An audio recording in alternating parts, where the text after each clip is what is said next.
Hi, beautiful. We're reading A Course in Miracles in the text, chapter 13, The Guiltless World. Section 11, paragraph 8. The communication link that God himself placed within you, joining your mind with his, cannot be broken.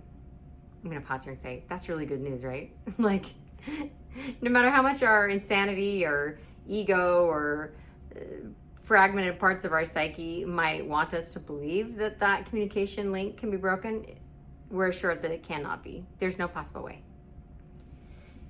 You may believe you want it broken, and this belief does not interfere with the deep peace in which the sweet and constant communication God would share with you is known. Yet his channels of reaching out cannot be wholly closed and separated from him.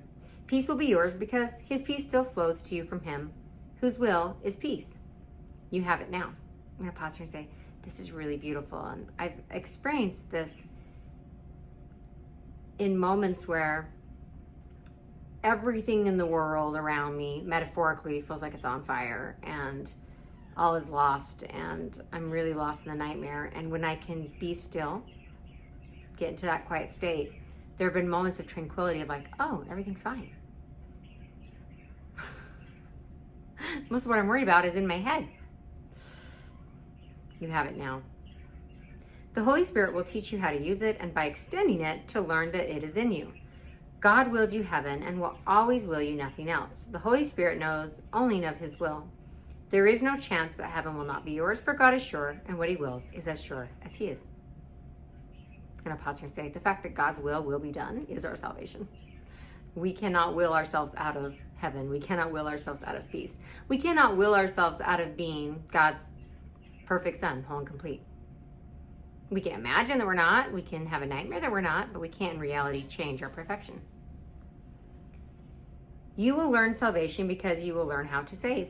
It will not be possible to exempt yourself from what the Holy Spirit wants to teach you. Salvation is as sure as God.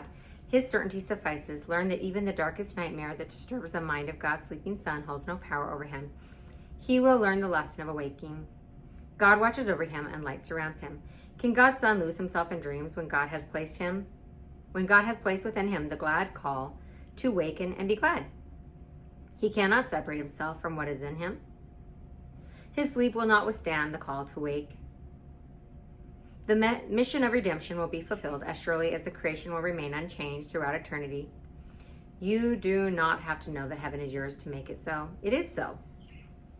I'm going to pause and say, I really love that idea. Like, you don't have to know it's true to make it true because it's already true.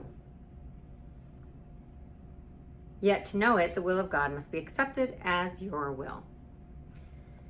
The Holy Spirit will undo for you everything you have learned that teaches that what is not true must be reconciled with truth. This is the reconciliation the ego would substitute for your reconciliation to sanity and to peace.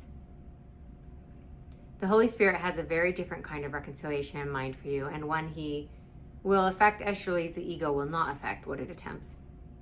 Failure is of the ego, not of God. From him, you cannot wander, and there's no possibility that the plan the Holy Spirit offers to everyone for the salvation of everyone will not be perfectly accomplished. I'm going to pause here and say, isn't that the best news? I'm going to read that again.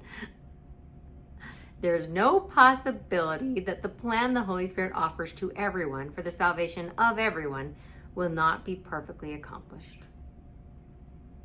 There's no possibility this will not be accomplished.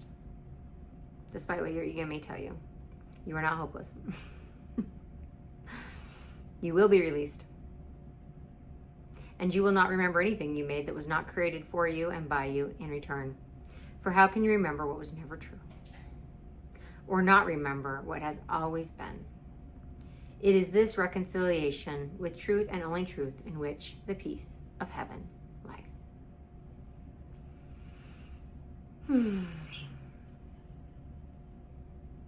Reconciliation with truth and only truth in which the peace of heaven lies.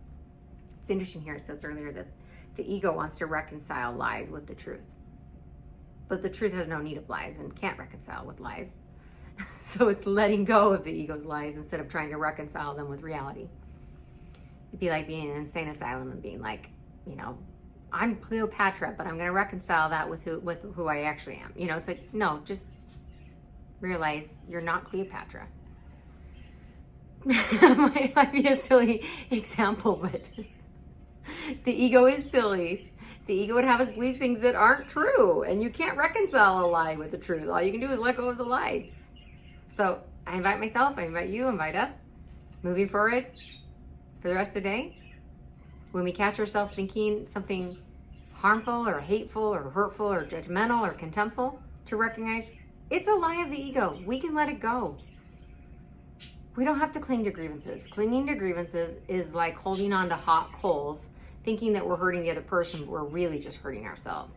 Just set it down. It's not our place to judge anyone, not even ourselves. Yes, we can have wise discernment and avoid things that are clearly causing us physical harm. We can walk away from situations when Spirit guides us to. But we can do that through wise discernment and not through contemptful judgment or hatred. I'm so glad you're here. Failure is of the ego, not of God. You can't fail, beloved. I'll see you soon.